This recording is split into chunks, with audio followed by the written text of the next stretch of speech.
Hari ini saya akan berbincang dengan seseorang yang pernah menjadi perbincangan media nasional atas kiprahnya yang luar biasa sebagai desainer mobil listrik Tuksuki. Beliau adalah alumni Semada Surabaya tahun 1983, lulusan Institut Teknologi 10 November Surabaya dan University of Michigan, pernah bekerja di pabrik mobil Chrysler di Amerika. Beliau juga dikenal sebagai pengusaha, pendiri dan pemilik mobil listrik yang berada di Michigan, Amerika Serikat. Beliau adalah Cak Dr. Danet Suryatama. Apa kabar, Cak Danet? Baik-baik, selamat datang Cak Anang. Bagaimana kabarnya? Alhamdulillah, kabar baik dan sehat. Sebelum kita bicara tentang mobil listrik, saya ingin memulai bagaimana masa kecil dan pendidikan yang didapatkan dari orang tua Cak Danet. Silakan, Cak. Masa kecil saya biasa-biasa aja. Tidak banyak beda dengan anak yang lain. Saya juga sering bermain. Tapi yang saya melihat agak berkesan adalah push dari ayah saya. Jadi istilahnya dorongan dari ayah saya. Jadi kami tinggal di Kompleks Marinir Karangpilang, masih ada sampai sekarang. Ayah saya salah satu perwira marinir di sana. Kemudian ayah saya sekolah di Sesko Angkatan Laut. Nah, di Sesko itu salah satu gurunya Sesko adalah Habibie, Profesor Habibie. Nah, Profesor Habibie itu waktu itu sering bercerita tentang pesawat. Beliau baru pulang dari Jerman. Usia berapa waktu jadi itu? Menteri masih tahun 79, mungkin masih usia 14 tahunan saya. 13-14 tahun. 79 itu sekitar 13 atau 13-14 ya. Tahun 79 ayah saya cerita tentang bagaimana Habibie membuat pesawat namanya Transal waktu itu. Transal itu pesawat yang dapat mendarat di lapangan kecil, lapangan sepak bola, kemudian terbang lagi dengan kecepatan jadi bisa namanya hopping. Island hopping bisa. Jadi untuk Indonesia cocok sekali karena tidak perlu landasan yang panjang, tapi mampu mengangkut muatan yang tinggi. Dari itu, ayah saya sering cerita bahwa bagaimana Pak Habibie itu sedemikian kalau menceritakan masalah penerbangan itu matanya berpendar, tangannya terbuka lebar seperti kalau saya cerita. Jadi beliau seperti itu. Dan dari situ saya mulai bertanya, kemudian saya membaca sendiri. Terus salah satu dari waktu sejak kecil itu, saya sendiri suka melihat pesawat terbang, pesawat tempur, pesawat penumpang. Dan saya ingin suatu saat bekerja di perusahaan aerospace. Kemudian saya belajar masuk ke ITS. Saya waktu itu masih belum tahu di Indonesia masih nggak ada istilahnya dirgantara itu, baru ada di ITB. Saya sendiri waktu itu masuk ke ITS dan belajar di teknik sipil. Ternyata di teknik sipil itu juga ada strukturnya bisa diaplikasikan ke segala macam. Jadi sejak kecil itu kami kan tinggal di Komplek Marinir. Di Komplek Marinir itu saya dilatih kemampuan fisik marinir ternyata. Setelah beberapa lama saya lihat ayah saya itu setiap sore saya berolahraga. Kalau berolahraga itu macam-macam. Mulai kadang-kadang halang rintang, ikut. Terus kemudian ikut pramuka. Pramuka itu saya dapat melakukan penjelajahan, hiking, melakukan berbagai macam keterampilan, membuat api, membuka kemah, tersesat, bagaimana kembali ke tempat yang tidak tersesat, melakukan kompas, penunjukan arah dengan kompas, kemudian naik turun gunung dan segala macam. Dan itu setelah besar ternyata banyak memberi pelajaran ke saya. Jadi alhamdulillahnya saya dapat guiding diri saya sendiri. Pertama, kedua, kalau umpama saya di tempat yang paling terasing di seluruh dunia, saya tidak merasa terasing karena saya sudah sering sejak kecil ditaruh tempat yang terasing. Jadi kalau saya di Cina, di tengah Cina itu saya tidak merasa saya kehilangan arah, tidak bisa berkomunikasi atau merasa aneh. Dan itu ternyata sering terjadi. Saya tersesat di Cina, tersesat bukan tersesat, di tengah sendirian, di tengah Cina, di tengah Eropa sendirian, di tengah Amerika sendirian. Saya bisa memacu diri saya sendiri. Dan itu ternyata pengalaman sejak kecil, didikan ayah saya itu banyak memberi pacuan ke saya. Otomatis ibu saya juga memberi pacuan, tapi dalam hal lain. Tapi kalau ayah saya ke arah drive, punya disiplin, inisiatif, dan segala macam. Jadi pada waktu saya lulus SMA, itu saya sebetulnya sudah ready untuk masuk ke akademi militer, tapi saya tidak, malah pindah ke ITS. Setelah beberapa tahun kemudian saya merasa, oh, berarti pendidikan saya itu dulu sebenarnya mengarah ke menjadi masuk ke akademi militer. Pada saat yang sama ayah saya dan ibu saya tidak mau saya masuk ke situ. Jadi ironis. Tapi ya itu, salah satu yang saya bisa dapat pelajari adalah drive dari orang tua saya itu, dorongan itu membekal kepada saya untuk mengatasi hidup di kemudian hari, sampai kemudian harus dapat di Amerika memacu diri sendiri, itu dari itu, alhamdulillah. Lalu bagaimana dengan peran pendidikan dari Ibu, Cak Danet? Kalau ibu saya itu memacunya dari bidang agama, jadi bidang moral, agama, itu ibu saya. Jadi sekolah, pengajian, ikut ngaji, jadi setiap beberapa hari. Jadi sejak kecil itu saya setiap sore jam 4, antara jam 3:30, 4 sampai jam 6 sore itu mesti ada kegiatan, mulai olahraga atau ngaji atau belajar Quran, terus kemudian jadi kalau nggak saya datang ke tempat pengajian, ya guru ngajian didatangkan ke saya. Terus kemudian itu yang diajarkan ibu saya, menjadi aktif di masjid dulu waktu masih kecil. Terus kemudian menjadi nggak cuma itu, ternyata aktif keaktifan saya itu di organisasi di daerah tempat saya tinggal.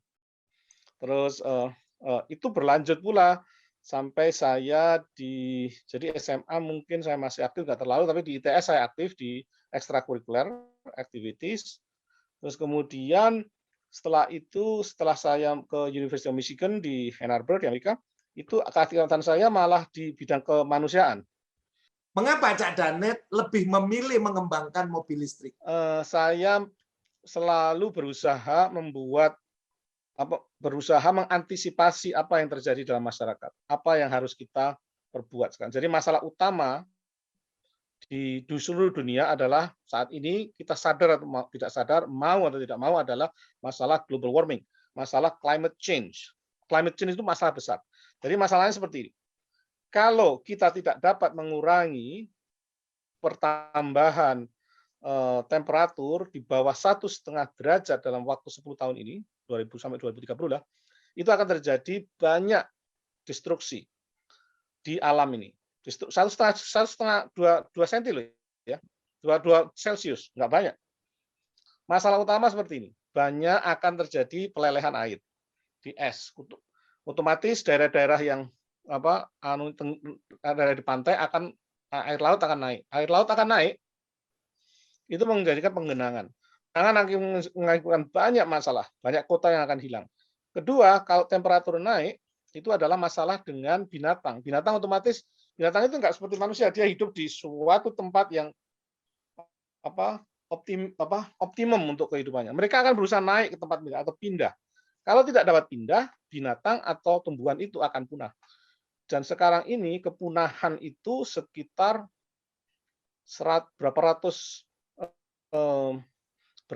spesies per tahun. Itu silakan dikoreksi ya, silakan dicek lagi. Saya nggak, tapi yang jelas ada beberapa ratus extinction. Ekosistemnya rusak. Ya, saya mengalami sendiri kalau waktu saya di Cina. Jadi waktu saya baru datang di Cina, mendarat, hari pertama saya datang, mendarat pesawatnya di Hong Kong, Beijing tutup. Beijing itu tutup. Hari ini Beijing tutup. Terus kami masuk ke Shenzhen kotanya. Di Shenzhen itu kemudian saya foto, saya lihat kok awan tok itu, saya foto dari dalam hotel ke luar hotel. Saya kirim ke anak saya komentarnya cuma satu. Loh, sedemikian rusaknya kah? Kok rusak sekali anunya? Tapi iya memang bau, asap itu terasa sekali di Shenzhen. Jadi mereka akan tutup. Beijing itu beberapa kali tutup setahun, dan mereka sudah pakai gas mask juga, pakai masker gas. Nah, satu hal lagi yang kita tidak sadari adalah pada waktu terjadi global warming, terjadi yang dinamakan pelelehan di mana-mana. Kalau melelehkan sesuatu itu akan menguatkan beberapa hal. Pertama adalah penyakit, terus kemudian virus, bakteri yang dulu dormant, yang dulu tidak aktif menjadi aktif. Kalau penyakit itu pindah ke manusia, bisa mengakibatkan bencana. Dan kita sekarang ini berada di tengah bencana itu, yaitu pandemi COVID ini.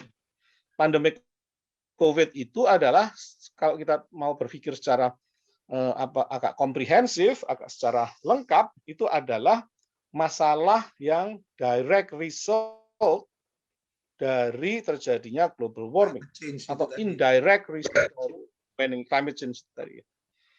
Jadi itu masalah utama. Jadi Amerika itu punya target 2030, 30% mobil tidak boleh, sudah harus alternatif energi. 2050 seluruh Amerika tidak ada mobil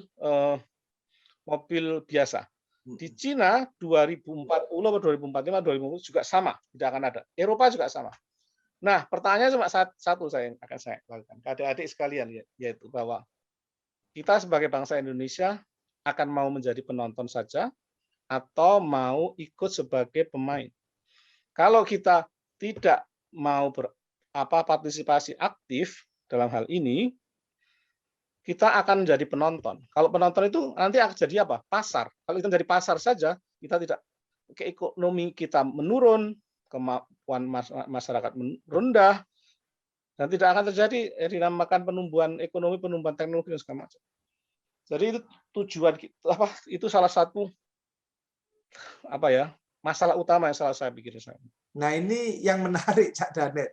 Bagaimana menghubungkan sekolahnya Cak Danet di Teknik Sipil Institut Teknologi 10 November, ya, kemudian mengambil Marine Technology di Inggris, kemudian ngambil lagi teknik perkapalan di Amerika. Sekarang bekerjanya di industri otomotif, malah sekarang mengembangkan electric car. Ini gimana hubungannya ini? Teman-teman semua tahu bahwa basic principles of engineering atau teknologi itu sama. Jadi core inti keilmuannya itu sama. Dan itu bisa diterapkan di berbagai macam aplikasi. Jadi waktu saya belajar teknik sipil, saya belajar struktur. Terus kemudian struktur itu bisa diaplikasikan di kelautan. Struktur itu bisa dipakai untuk membangun kapal. Struktur itu dapat dipakai untuk membangun mobil. Waktu saya masuk ke Chrysler, setelah lulus, itu saya di bidang struktur, menganalisa struktur dari mobil. Pada waktu saya menganalisa struktur dari mobil, saya juga tidak hanya belajar masalah struktur dari mobil, tapi semua komponen dari mobil. Jadi mobil itu punya berbagai macam sistem dan subsistem. Dari sistem, subsistem, and component. Nah, setiap komponen itu punya tugas sendiri-sendiri. Kayak badan manusia kan, punya tangan, hidung, segala macam, mata, itu kan komponen tubuh kita. Nah, itu punya tugas sendiri-sendiri. Dan pada waktu itu saya belajar. Yang saya rasakan harus diperbarui adalah bagaimana cara membuat mobil itu lebih bersih, tidak mengotori lingkungan. Mobil itu ramah lingkungan. Nah, mobil yang ada sekarang ini adalah mobil bensin, gas, diesel, dan segala macam. Itu dua hal yang dilakukan. Pertama, dia mengotori lingkungan. Yang kedua adalah dia dihasilkan dari energi atau resources, bahan alam yang suatu saat akan habis. Dan itu harus kita perbarui. Kita tidak dapat selama berapa ratus tahun lagi rely on bergantung pada sumber alam yang terbatas itu. Jadi kita harus mencari sumber alam yang renewable energy. Yes, namanya new and renewable energy, renewable energy atau energi baru dan terbarukan bahasa Indonesia ya. Jadi itu yang mendorong saya. Terus kalau mau ditanyain lagi, Ini yang bagaimana saya kok kemudian bingung diterapkan ini. ke Indonesia? Bagaimana menghubungkan Satu hal itu pada waktu sekolah saya di cadangan Chrysler, di teknik saya itu sipil sering ITS, marine melakukan tes technology kendaraan di atau Inggris, membangun ada kendaraan yang teknik sophisticated. perkapalan di Dan pada Amerika, waktu kita melakukan tes itu tapi tidak hanya mobilnya bekerjanya Chrysler di yang kita tes, otomotif. mobilnya semua mobil kita. Dan Jadi Chrysler sekarang suatu malah saat mengembangkan menjadi electric satu dengan car. Daimler. Chrysler itu membuat mobil Mercedes. Jadi otomatis mobil Mercedes pada masuk ke tempat saya, otomatis kami juga harus ngetes, termasuk BMW, segala macam, Ford, segala macam, Volkswagen, dan segala macam, Peugeot, Renault. Dari situ, keprihatinan saya itu cuma satu, bahwa setiap kali saya pulang ke Indonesia, saya melihat mobil di Indonesia, dengan saya bandingkan yang saya mainkan di Amerika, itu hati saya mesti ngenes. Ngenesnya seperti gini.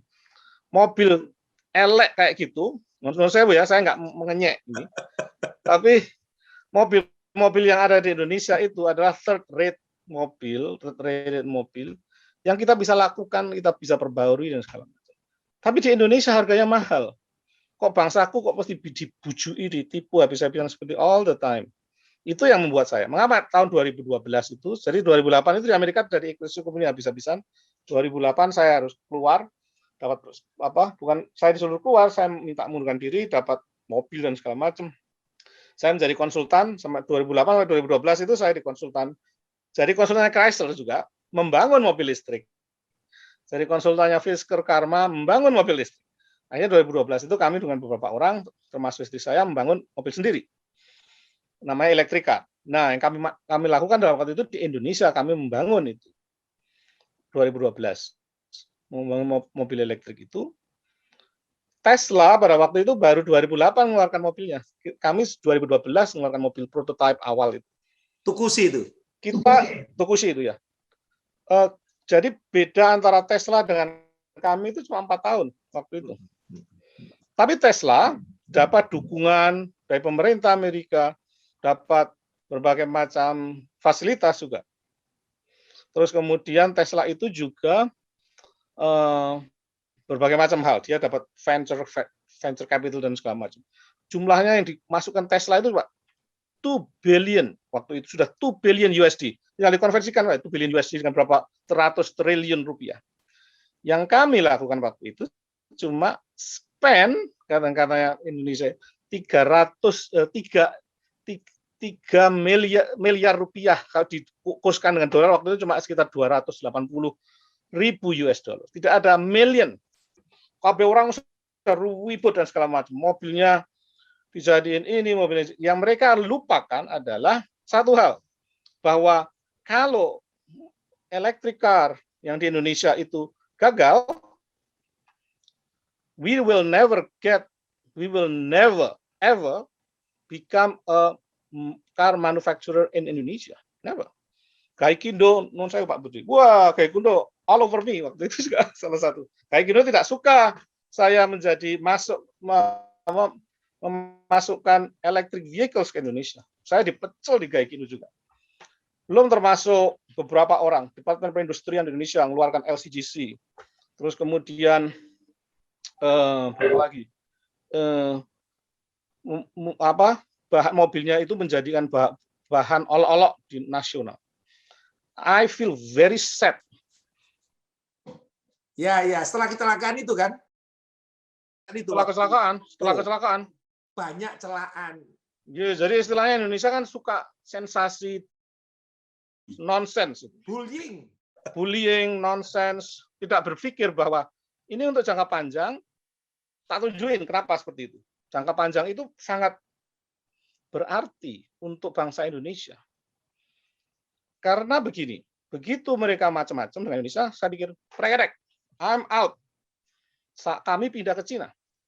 Kami membangun tidak hanya mobil listrik, tapi yang lebih tinggi, mobil hidrogen listrik di Cina. Jadi saya kebetulan ada partner di Cina, kami membangun di Cina, kami deploy di Cina. Ada videonya, silakan nanti dilihatkan Pak. Videonya ada semua. Terus kemudian kami juga membangun fasilitas infrastruktur charging-nya. Kami membangun itu. yang mereka tidak pikirkan adalah engineer yang kami pakai di Cina itu adalah gabungan dari engineer Indonesia dan engineer Cina. Jadi yang membangun mobil listrik di Cina itu adalah engineer yang saya bawa dari Indonesia.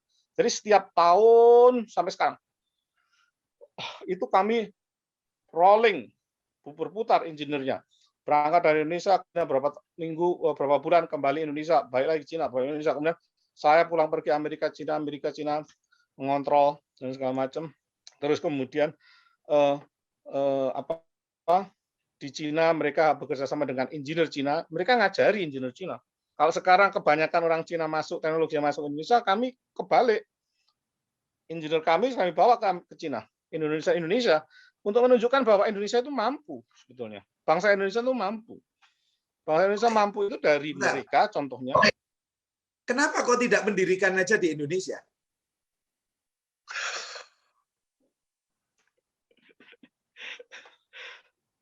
Satu hal, terlalu banyak drama. Kedua, financing itu tidak ada di Indonesia. Jadi Indonesia ngetokno duit titik wis geger. Jadi sekarang mobil listrik, electrical, itu sudah mulai masuk di Indonesia. Bahkan terakhir itu ya, ada tapi kan, antara Solo Ngawi, itu sudah ada yang namanya charging-nya. Sekarang. Ya, tapi itu kan dari luar itu, Mas. Jadi mobil listrik di Indonesia itu yang ada adalah, kecuali dari beberapa dari ITS itu, buatan Indonesia sendiri, itu adalah mobil-mobil import. Jadi Wuling dan segala macam itu adalah mobil dari Cina masuk Indonesia. Mereka buat pabrik Indonesia. Indonesia dipakai sebagai, hanya dilihat sebagai market, bukan sebagai produsen. Exactly. Jadi itulah yang saya usahakan, saya ubah dari paradigma cara berpikir bangsa Indonesia. Jadi menurut saya kalau saya cerita ini sampai pagi pun saya akan ngobrol seperti ini. Sebentar, jadi, masih ada harapan nggak? Siap. Untuk di Indonesia. Juga siap. Masih bisa. Jadi, tapi fokus, jadi itu masih bisa yang kami lakukan. Tapi kalau Pak Baterai itu kami mau melakukannya dengan berbagai macam pihak. Ya. Dan kami ingin beberapa hari lagi kami diundang untuk seminar dengan investor dari luar yang diinginkan untuk masuk ke Indonesia. Mereka sudah beberapa kali ini melakukan. Jadi selama setahunan, 2 tahun ini kami bekerja untuk berusaha memasukkan beberapa teknologi ke Indonesia, termasuk teknologi baterai. Terus kemudian salah satunya adalah melakukan investasi di Indonesia juga. Tapi sebelum itu kami sudah melakukan investasi di Indonesia secara diam-diam. Tapi kenapa Cak Danet memilih mengembangkan mobil listrik, bukan motor listrik pada waktu itu? Mengingat pemakai motor listrik di Indonesia itu sangat banyak sekali. Lalu kenapa Cak Danet memilih mobil listrik? Jadi ada beberapa, itu strategi. Jadi strateginya seperti ini.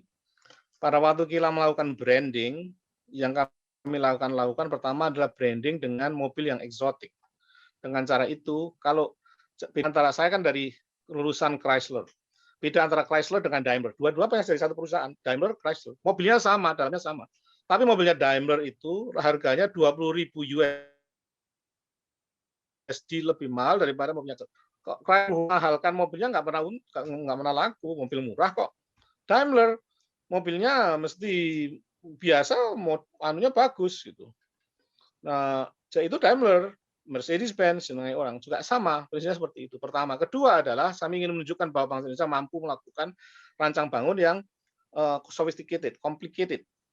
Ketiga adalah Tukushi itu awalnya sebetulnya mau kami bawa ke Silicon Valley, kami tunjukkan ke Silicon Valley community. Tapi dengan Silicon Valley berhasil di Silicon Valley, production di Indonesia jalan, bisa dipakai orang Indonesia juga, tapi juga dipakai orang Amerika. Itu prinsip utama. Itu prinsip sesuatu yang mereka memainkan itu, mereka menganggap saya tidak tahu apa-apa, tapi hasilnya akhirnya sama, bahwa Indonesia tidak berhasil membangun mobil listrik. Sampai sekarang tidak ada mobil asli Indonesia berhasil. Nah, pertama. Kedua adalah kami sendiri saat ini juga tidak hanya mobil sepeda motor yang kami rancang, adalah mobil sepeda roda 3. Roda 3 ini adalah listrik, tidak hanya sepeda motor. Kalau silakan lihat website kami, Mas. Ya. Jadi di roda 3 ini prinsipnya seperti sepeda motor, roda satu di depan, dua di belakang, tapi tertutup, tidak seperti helica apa-apa itu, tapi tertutup dengan bagus seperti mobilnya mobil kayak fighter jet. Gerakannya pakai ini joystick, kalau bergerak miring, dan itu bisa mengangkut 2 orang, plus anak kecil bisa diselipkan di situ.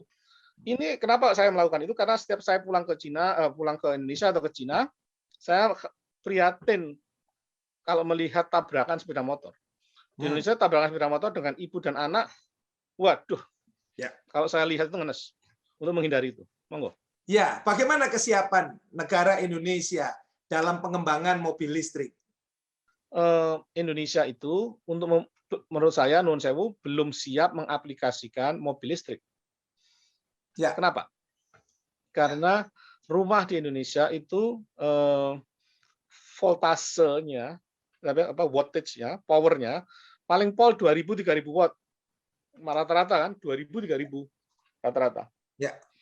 Ada yang 5000, 10000 watt. Padahal mobil listrik itu, kalau mobil saya yang Tukusi itu aja yang dulu 2012, 9 tahun yang lalu itu sudah 51.000 watt.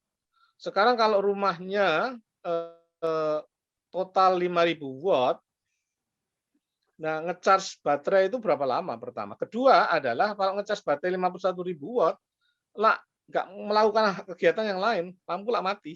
Nah, kan bisa pasang listrik eksternal sendiri. Ya kalau masang eksternal sendiri, kalau mengubah itu kalau nggak salah dari PLN akan ada tambahan biaya atau ada biaya khususnya.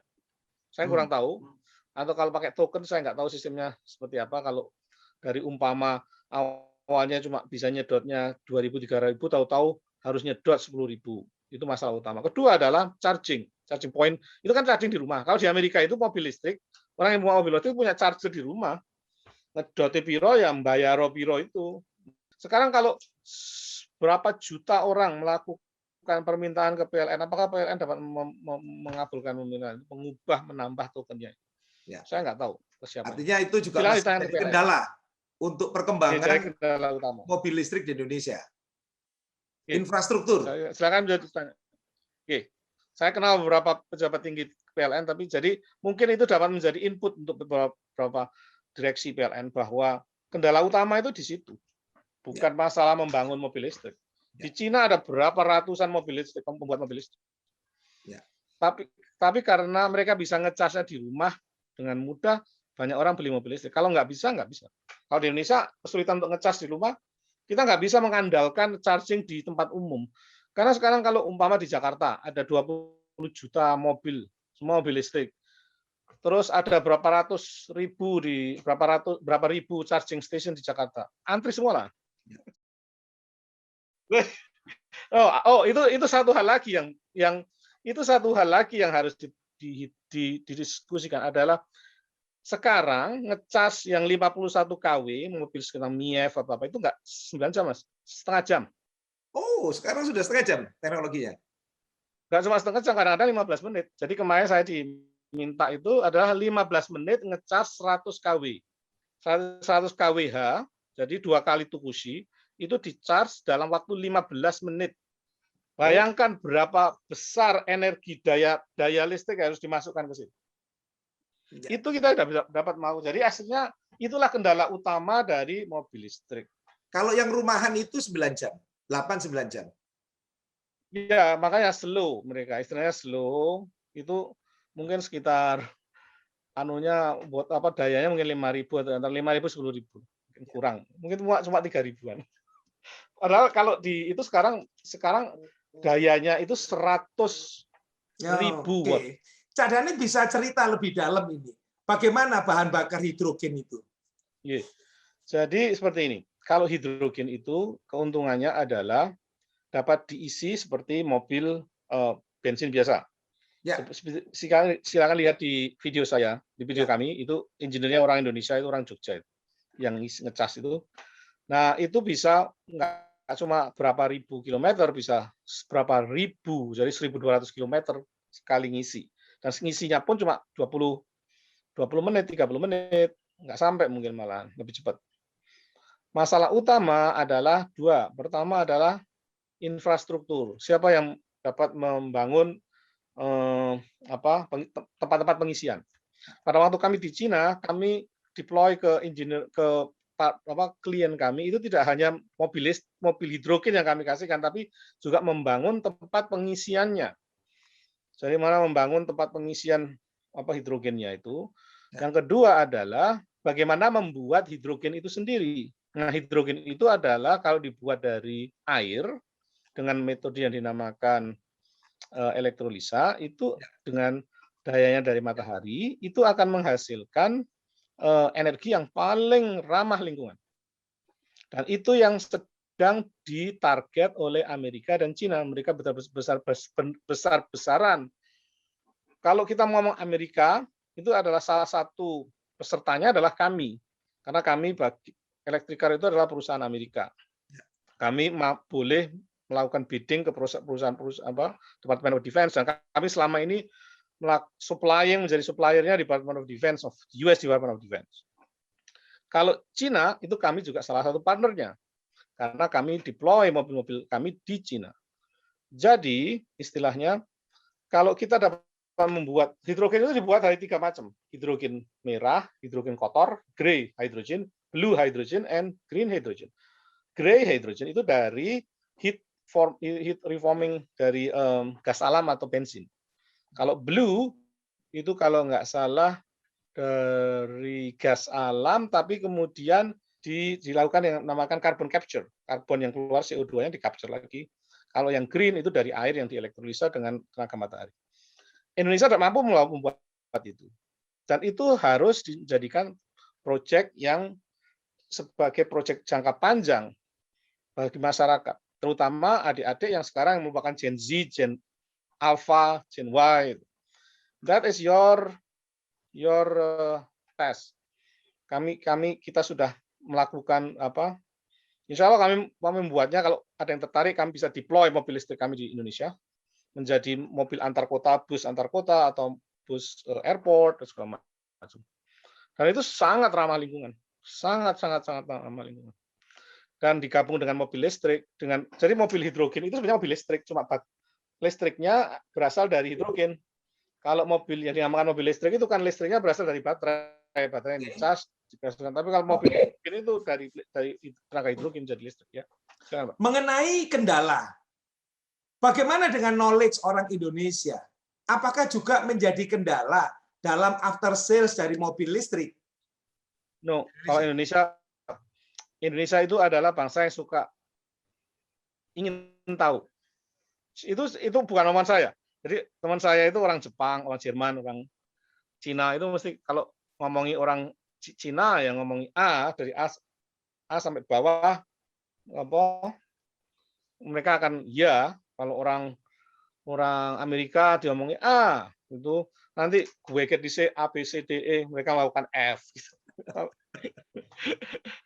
Kalau orang Indonesia ada 2 macam. Gurung diomongi wis ngerti diomongi A pertama.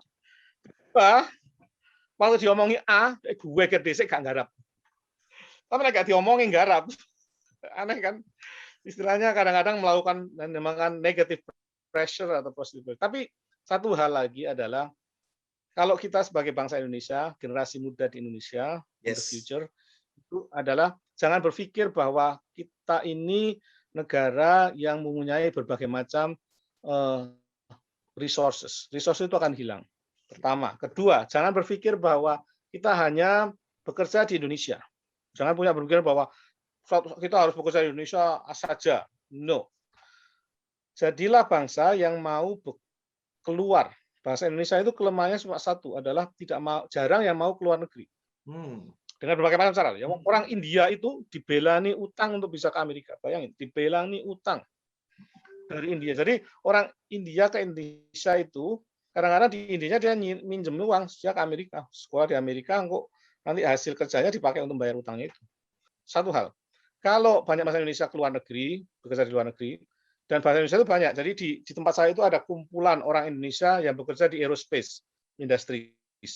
Jadi saya beberapa kali itu mau ditarik menjadi aerospace, dan saya pernah bekerja selama 1 tahun menjadi salah satu manajer di perusahaan pembuat A400M. Launching system. A400M itu Airbus 400M. Kalau mau lihat pesawat militer Airbus, A400M itu launching system untuk menggerakkan pesawat, menggerakkan mengirim barang, mungkin tank dari pesawatnya, itu kami yang buat. Itu 1 tahun. Sebelum itu saya diterima di Boeing. Waktu itu saya masih dari Chrysler, saya diterima di Boeing, suruh pindah ke Boeing, saya nggak mau masuk ke Boeing. Meskipun saya dari awal saya ingin pada waktu saya di Chrysler, pada waktu awalnya saya bercita-cita bekerja di perusahaan aerospace, begitu saya dapat kesempatan, sudah ada kontraknya, kamu tinggal tanda tangan saja. Nggak jalan saya, berbagai macam alasan. Ke GE juga sama, nuclear power. Sudah dirayu-rayu nggak jalan. Mau tanda tangan berapa kali nggak jadi. Jadi prinsipnya bahasa Indonesia itu mampu. Orang Indonesia di luar negeri itu banyak yang menjadi teknologi, ahli teknologi, menjadi engineer di Boeing, di GE, di berbagai macam perusahaan-perusahaan di Google, eBay, Facebook dan segala macam. Jadi secara kemampuan tidak kalah. Jadi adik-adik sekarang kalau mau mampu dari Indonesia langsung nembak ke Amerika silakan. Keponakan saya itu malah sama ibunya di hold untuk tidak cepat-cepat keluar ke luar negeri karena dia tahu anaknya yang satu ini dia pintar komputer, dia memang kecil loh, anak munafik saya sudah.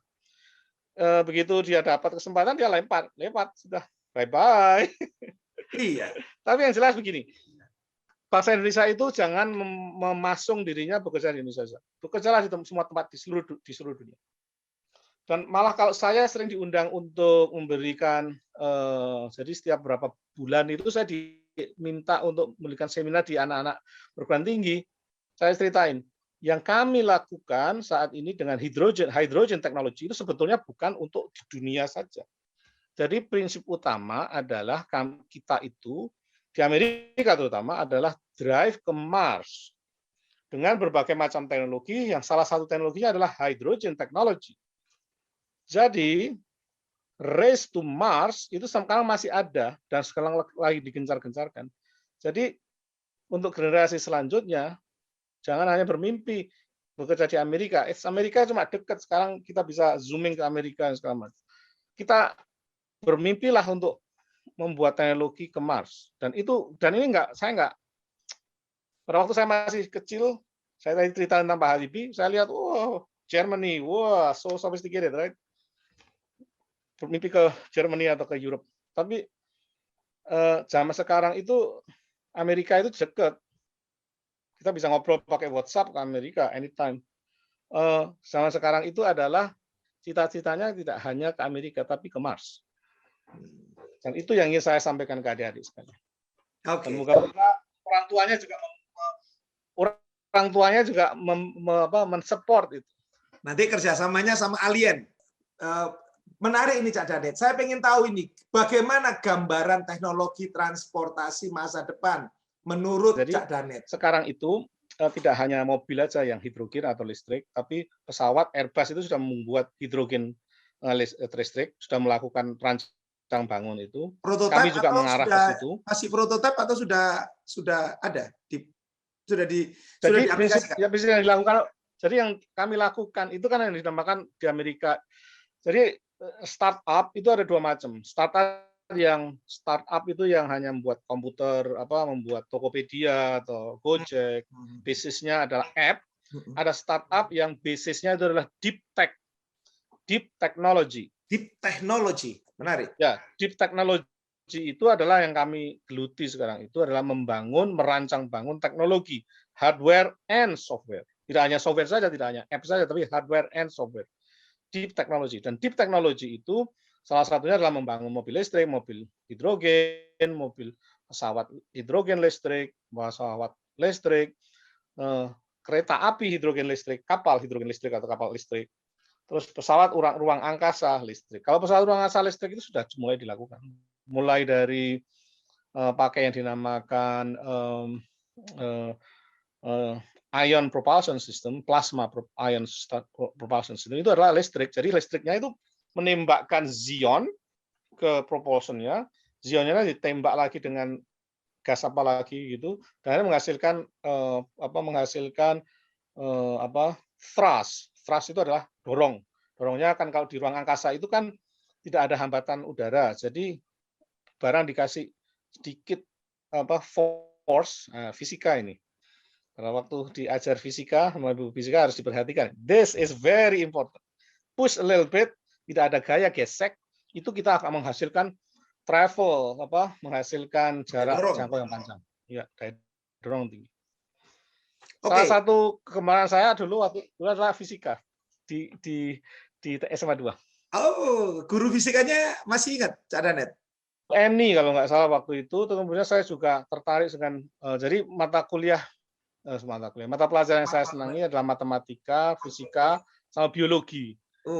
Tiga ini. Gurunya saat yang sama, yang lain-lain saya juga suka. Cuma yang ini 2-3 ini yang. Kenapa? Gurunya masih ingat? Pak Joko ya. Pak Yudi itu. Guru matematika Pak Harto mestinya. Masih ingat ya.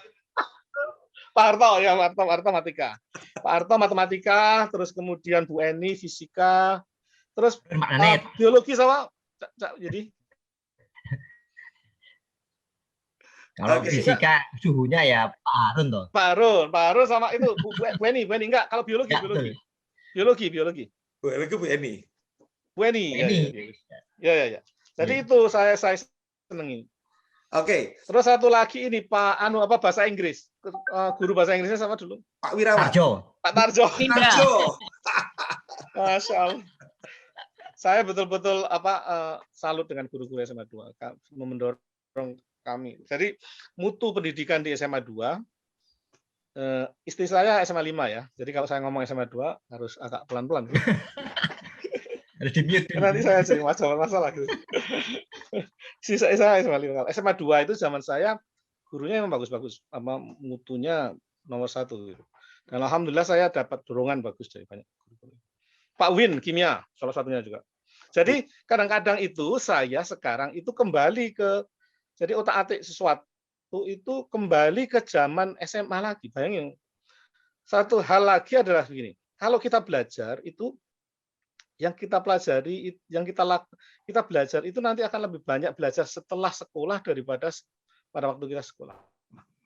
Dan hal-hal yang kita pelajari di sekolah itu mungkin kita sudah lupa, tapi kita bisa kembali lagi. Tunjukin ini. Saya sudah membuat mobil listrik, tapi saya masih kembali ke basic electricity. Ini kan college tingkat 1 atau 2 atau pada waktu SMA diajarin ini. Jadi kalau adik-adik belajar di Indonesia di SMA itu pikirkan pelajaran itu sesuatu yang membantu kita di masa depan. Jangan menganggapnya sebagai suatu hal yang sulit menyulitkan. Pada waktu kita terbang ke Mars, trajektori terbang itu fisika semua. Trajektori itu arah pesawatnya berangkat, perputaran Mars dengan bumi itu fisika. Jadi hitung. Kalau saya jadi guru fisika lihat itu videonya, tak suruh anak-anak, ayo buat trajektori hitungan. Kamu harus kecepatannya berapa dari Mars ke bumi, kira-kira jaraknya berapa lama? Bisa dihitung. Anak-anak SMA bisa ngitung itu. Sekarang kita cerita waktu di SMA ini. Bisa cerita ini Cak Danet. Bagaimana nostalgia waktu di SMA? Duduknya dulu di mana? Lalu kisah lucu atau konyolnya seperti apa? Kami dulu itu saya di belakang, anak laki-laki itu di belakang, anak perempuan di depan. Anak di belakang itu. Saya duduknya berapa kali itu berkali-kali itu di bagian belakang paling belakang. Terus kemudian beberapa kali Cak Yudi ingat di belakang saya, atau biasanya saya satu jejer dengan Cak Yudi atau sebelahan. Terus kemudian saya dua lapis di depannya Cak Yudi. Jadi Pak Yudi di belakang saya di depannya Cak Yudi. Terus kemudian waktu kelas, jadi saya dengan Cak Yudi itu kelas 1 sampai kelas 2 full satu kelas terus, jadi pindah-pindah itu satu kelas. Kelas 3-nya kami pisah. Tapi waktu kelas 3 itu saya tidurnya di tengah, Cak Yudi di berapa? P8 ya? P7. Akuarium ya, P7. Iya. Wali kelasnya siapa dulu? Saya lupa. Kalau saya Pak Harto. Pak Harto aku lali aku sampai. Pak Harto. 3P5 siapa ya? 3P5 itu siapa? Pak Imo jadi ngerti kok. Oh, hafal itu. Hafal lah. Belum nyaut ini. Hafal lah. Belum nyaut ini. Oke, ada cerita yang unik nggak? Ada cerita yang menyenangkan nggak waktu di Semada? Dan bagaimana pendapat Oh, ada. pendapat Cak Danet soal SMA 2 ini? Waktu Cak Danet di sana. SMA 2 adalah oke. Adik-adik sekalian masih SMA atau masih belum SMA atau setelah SMA, anggap SMA is the best time of your life because the experience is not going to get better from that point. The best time of your life is in high school. Jadi pernah suatu saat ini kelas berapa ya itu ya, kelas 1 ya, sore. Jadi kelas 1 kelas kelas 3. Saya Cak Yudi nggak ngerti ceritanya. Yang mana? Yang ngancingi guru olahraga itu? Iya.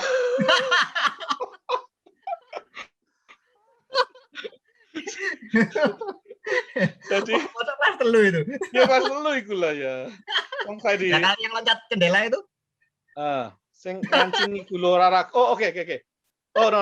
Sing ngancingi guru olahraga itu kelas 3. Kalau yang kelas loncat jendela marinir itu kelas 2, kelas 1. Jadi gini, jadi kelasnya itu kan sebelahan dengan tempat lapangan basket. Tempat lain main tenis itu lapangan basket. Terus semua sudah masuk ke situ. Lah anak laki-laki itu masih di luar, mereka mau masuk. Terus semua pada loncat dari tempat itu masuk ke dalam. Ayo mencolot. Nggak ada yang berani mencolot. Saya meloncat duluan apa saya itu. Nah, depan saya ada guru olahraga marinir gitu.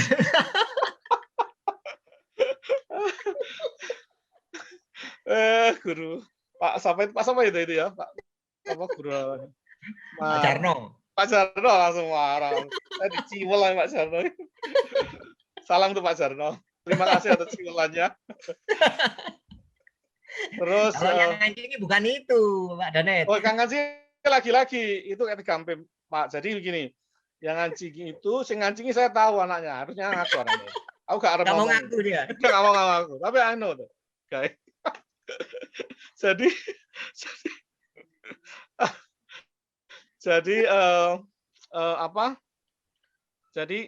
Jadi anak perempuan masih di dalam ruang itu, anak-anak laki sudah di tempat yang sama di lapangan basket itu olahraga. Anak laki-laki sudah di luar. Nah, terus ada salah satu ketua kelasnya yang usil, dikancingi. Terus lapangan tenisnya dikancingi dari luar, terus mau anak laki-laki masuk ganti baju semua di dalam. Terus nggak tahu gimana, mungkin gurunya marah kan, karena nggak bisa keluar. Terus setelah bisa keluar, gurunya Pak guru olahraga Pak Sarno masuk ke ruangan langsung siapa tadi yang itu. Semua anak laki-laki ditaruh di luar kelas, dijejer, ditanya satu persatu. Nah, pada waktu Pak gurunya itu tanya ke saya pikir beliau itu nggak tanya ke saya. Jadi saya nunduk gini, tapi nanya ke orang lain. Berarti kamu ya? Bukan Pak. Muter nggak ada yang ngaku anak laki-laki itu. Nakal. Nah ini Cak Danet kan sebagai seorang ayah tentu memiliki prinsip-prinsip dalam pendidikan anak. Bisa cerita Cak Danet, bagaimana Cak Danet memberikan pendidikan kepada anaknya Cak Danet? Kebetulan lagi di sini, lagi pulang. Dia tinggal di New York City sama suaminya. Anak saya mau lulus PhD tahun ini, insya Allah di University of Illinois. Ya. Suaminya sudah dokter, sudah praktek tahun internship di Indonesia namanya fellowship atau internship itu apa ya namanya, spesialisasi sekolah spesial tahun kelima. Tahun ini selesai, insya Allah mereka akan kembali ke Michigan. Ya. Mereka nggak suka tinggal di New York City, di Manhattan mereka nggak suka. Ya kan kembali ke dekat, jadi alhamdulillah dapat rumah, mereka baru beli rumah dekat tempat kami. Jadi prinsipnya seperti orang tua saya, jadi dua alternatif bahwa seseorang itu harus punya drive atau inisiatif masa depan pada saat yang sama, jangan melupakan pelajaran agama, pelajaran moral, punya etika yang baik. Jadi prinsip utama sama dengan. Untuk guru Semada, apa yang ingin disampaikan Cak Danet agar mampu melahirkan generasi yang siap menghadapi industri 4.0, bahkan saat ini 5.0. Untuk Bapak-Bapak dan Ibu-Ibu sekalian, terima kasih sekali ke Bapak Ibu guru yang mendidik saya, mendidik kami dulu. Betul-betul suatu hal yang sangat mengesankan. Pada saat yang sama, menurut saya apa yang Bapak-Bapak dan Ibu-Ibu sampaikan ke anak-anak itu mungkin Bapak-Bapak dan Ibu-Ibu sendiri tidak merasakan itu suatu hal yang besar. Atau sesuatu hal yang hanya sebagai, oh saya harus bekerja sebagai guru, saya mengajar, mendidik, saya memberikan ini. Tapi tidak, sebetulnya menancap ke anak-anak itu. Dan itu akan membawa drive, menjadi dorongan anak-anak itu sampai tua. Sampai sekarang pun saya mesti akan mengacu balik pendidikan yang diberikan. Kadang-kadang sampai SMA saya pelajari teori-teorinya yang ada. Tapi sekarang ini kan mudah mencari, kalau kita mencari teknologi baru itu kan mudah sekali dengan internet. Itu jadi mudah sekali. Jadi mungkin salah satunya adalah memberikan exposure lebih banyak lagi kepada anak-anak itu untuk mendalami teknologi atau yang terbaru lewat internet. Jadi mungkin satu mata pelajaran mereka cuma hanya membuat tulisan, menulis saja bagaimana suatu teknologi atau teori itu ditemukan. Tidak hanya membaca ya, teori itu ditemukan. Dan ini bisa dapat menjadi tugas kelompok atau tugas perorangan. Pertama, kedua, mungkin salah satu efek baik dari pandemik ini adalah kita akhirnya lewat Zoom dapat bertemu dengan berbagai macam orang dari berbagai dunia. Salah satunya seperti yang kami lakukan. Saya melakukan ini, saya diundang ini setiap bulan, setiap sekali. Jadi minggu depan ada lagi dengan ITS, beberapa bulan lalu ada dengan ITS, beberapa minggu yang lalu ada dengan ITS, dengan berbagai macam perguruan tinggi, plus dengan perguruan tinggi di Amerika juga. Yang saya sampaikan ke mereka adalah mungkin Bapak-bapak, Ibu-ibu, kalau umpama mengundang alumni itu cerita seperti saya ini guyon-guyon itu memberikan drive, dapat memberikan dorongan ke anak-anak. Jadi akan memberikan pacuan untuk mereka. Kalau umpama video ini ditunjukkan teknologi yang kami buat, insya Allah akan memberi pacuan. Dari dulu saya itu selalu berharap itu. Dalam arti anak-anak dapat melihat apa yang alumninya lakukan, tunjukkan. Jadi bisa di Indonesia ini butuh dorongan dalam dua hal. Di Amerika dinamakan STEM, Science, Technology, Engineering, and Medicine. Jadi 5 ini yang penting. Tidak berarti yang lain tidak penting. Yang lain juga penting dalam arti setelah kita ini dewasa atau bergerak di bidang bisnis, itu teknologi seperti business administration, marketing, sales, lawyer, legal, legal aspek itu sangat dibutuhkan sekali oleh semua gitu. Dan itu hal-hal seperti itu kalau dipacu dengan berbagai macam lewat internet pertama, ya otomatis kita harus tahu ya batasnya mana aja dengan internet karena banyak hal yang nggak benar juga gitu. Pertama, yang kedua adalah bagaimana memberikan pacuan ke anak-anak itu dengan alumni atau orang-orang yang dapat memberikan dorongan atau memberikan satu hal yang saya selalu ingat adalah pada waktu saya masih seumur mereka, kadang-kadang saya nggak tahu what's the point of learning this, apa maksud kita belajar satu hal ini. Dan itu kita bisa dapatkan dari orang-orang yang sudah pernah melakukannya atau sudah punya pengalaman. Jadi in the future, jadi sudah alumni dan segala macam. Jadi kita tahu garis besarnya. Kenapa kok kita belajar magnetisme di fisika? Apa gunanya? Apa gunanya belajar hereditary Mendel's cross itu polong itu kacang polong sampai sekarang saya masih ingat. Itu di biologi. Apa gunanya belajar yang paling simple aja, pendidikan moral Pancasila. It's not simple. Tapi sekarang mungkin nggak ada di Indonesia. Itu aja itu efeknya besar sekali. Pendidikan kewiraan, agama, kecintaan pada tanah air, itu hal-hal yang perlu ditumbuhkan pada anak. Bagaimana seharusnya siswa-siswa Semada untuk siap menghadapi Indonesia Emas tahun 2045? Kalau mas saya ngomong belajar harus yang pinter ya, klasik, semua orang tahu. is istilahnya bukan nonsense ya, semua orang tahu that's the way how to do it. But satu hal lagi yang ingin belajarnya bagaimana caranya, itu yang salah satu. Kedua adalah bagaimana kita menumbuhkan kecintaan pada ilmu keilmuan itu tadi. Gampang sebetulnya sih. Salah satunya undangan saya ke SMA 2, nanti tak ajak ngobrol kayak gini 1,5 jam hilang nggak terasa. Kalau saya diajak ngobrol gini, wah. Yes. Saya itu pernah ikut memberi dorongan sini anak ITS, PPNS 1.000 orang. 1.000 orang. Semua harus nunjukin online Zoom di ITS.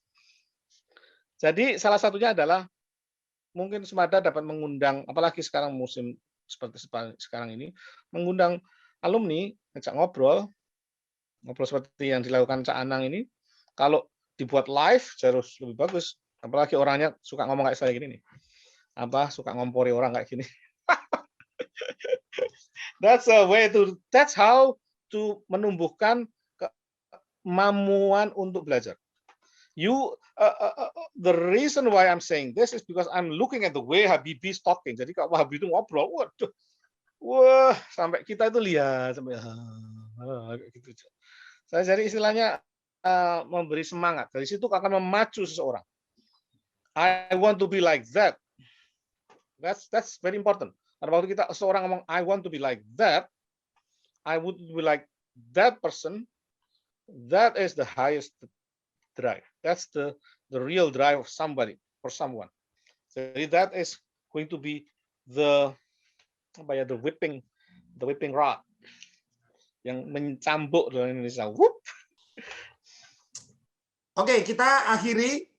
Ya. Sebelum ditutup, Tanang, your job is your work is excellent. Dalam arti yang dilakukan oleh Cak Anang ini sangat bermanfaat sekali dalam melakukan mendorong siswa untuk belajar dengan cara yang baru. Ini cara pembelajaran industri 5.0. You don't go with one session di depan. No. That's not the way to do it. The way to do it is by inviting someone, seperti yang Cak Anang tadi ceritain. Coba lihat videonya semua, terus kamu, bapaknya mungkin sudah tahu, hidrogen electricity di rumah. Coba semua dilihat. Saya besok presentasi tentang hidrogen listrik itu seperti apa. Geraknya seperti apa. Elektrolisa hidrogen itu seperti apa sih prosesnya. That will make kids learn much better. Ya, terima kasih. Jadi begini Cak Danet. Saya Anang Supardi, alumni Semada 89, ada Cak Yudo, alumni Semada 90, ada Ning Dewi dan Ning Ninda, alumni Semada 95, ada juga Ning Santi, alumni Semada 98, ada juga Cak Jati, itu juga alumni Semada 2006. Kami membuat video ini dengan tujuan untuk mendokumentasikan alumni-alumni Semada, bagaimana mereka meraih sukses, bagaimana karakter yang dibangun oleh orang tua dan lingkungannya, bagaimana guru-guru Semada membangun karakternya, supaya menjadi media pembelajaran. Karena kami yakin generasi ke depan adalah generasi Gen Z dan Gen Alpha, di mana mereka sudah terbiasa dengan dunia digital.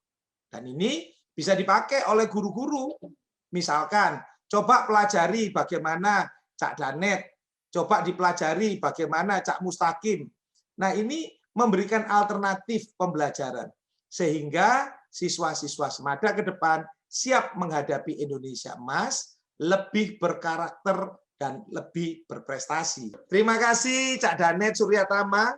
Semoga apa yang kita bagikan pada hari ini bisa menginspirasi yang menyaksikan video ini. Dan salam sehat, sampai ketemu di ngobrol asik seputar alumni lainnya.